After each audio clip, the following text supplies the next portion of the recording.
Oh. Oh, ina mo ka, mukhang ano, kaya pa? babaeng tilapiyang alat ang puta na ganyan-ganyan ka pa. Ina mo, kala mo magpapasko na. Saan binili ang damit mo? Ano? Saan binili? Sementeryo. Paano nga kaliskis? O, taas mo na, baka mahulog pa yan mamaya. Ayan. So, kakanta kay ni Rai na anong gagamitin yung mic ate? Kapatid, sandali. No. Ay, lobat na! Ano, bouncer? Kapatid.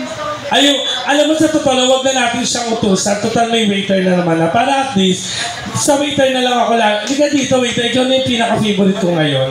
Hindi na yung bouncer. Ano pangalan ni waiter? Anong pangalan mo ulit? Judith? Eugene. Ano ka dito? Huwag ka nahiya. Tiga saan ka? Nueva Ecija. Nag-show tayo doon. Tagalog sa Nueva ka, Eugene? Tagalog? Oo, saan sa Nueva Ecija? Fort Magsaysay. Paano ka napadpad dito? Ano iba din Tagalog? Ay, Ilocano din. Ano? Halo tao doon. Ano? Ilang taon ka na? Meron ka ng girlfriend? May asawa? May Nandito? ilan? Nandito? Ilan? Nasa Nueva Ecija? Nasa Nueva Ecija? Naku, maghiwalay di kayo niyan. Wala nagtatagal na relasyon ngayon. Oo. Sabi nga ni Madam walang forever. Oo. May anak na kayo? Ilan na? 3? Ay, konti. Ilan to kang tutero, puta. 3. Mukhang malibog ang puta kung nari lang mabait to eh, no? Oo. Talaga yung looks, nakaka-deceive yan yung looks. Mukhang babae pero di mo alam. Oo. Ako gusto mo akong buntisin. Ano kung buntisin ako? Magaling pa buntis yan si Ate. Oo. Isang tira lang sa akin, 18 kagad. Ayaw mo ba? Ay, di pero bata pa. Ang gwapo mo. Oo. Hi. Ano pa alam ko? Yung mga hawak na ganyan, ako.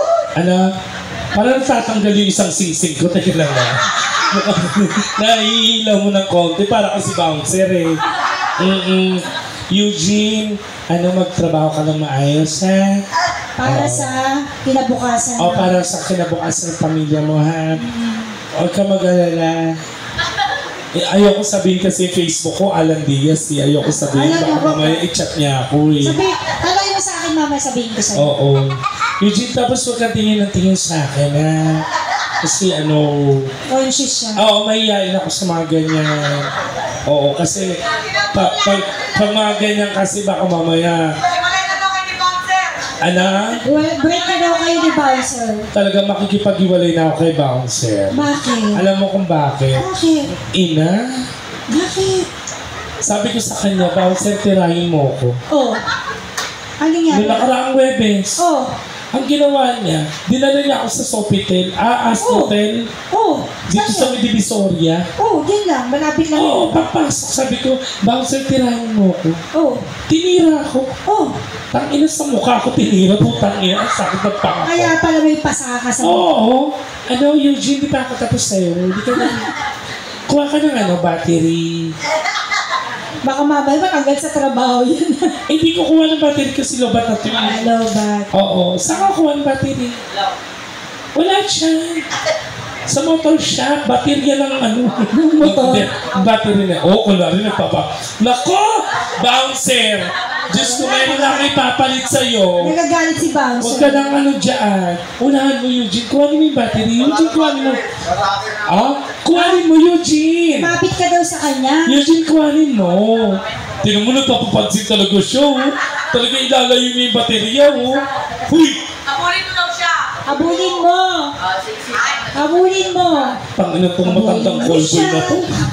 Kaya tanda-tanda mo na, nagko-callboy ka pa. Habulin mo siya. Eugene, natin mo naman ako doon.